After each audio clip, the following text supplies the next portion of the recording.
One of the reasons why we would have patients come to the CHCs is because we uphold integrity. We embrace diversity. We uphold the highest standards of professionalism and service. And we treat patients as we would treat ourselves. By far, I feel that RUHS has the best providers here.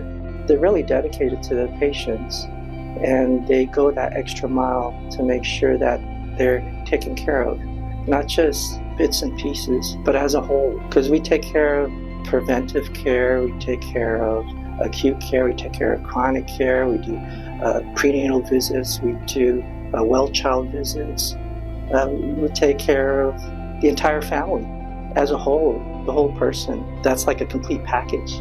Coming into a CHC, the person will be checked in by one of our admissions and collections clerk. The admissions and collections clerk, which we call our ACCs, will check the patient in. If the patient is a new patient, they're going to obtain a lot of demographic information.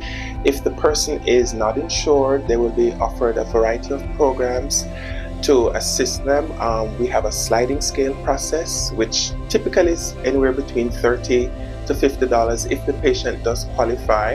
And then they will wait for a little bit, and then they'll be called back by one of our friendly medical assistants who will then take them in to see the provider. The visit is usually about half an hour, and then before the patient leaves, if the provider wants, a follow-up appointment will be made.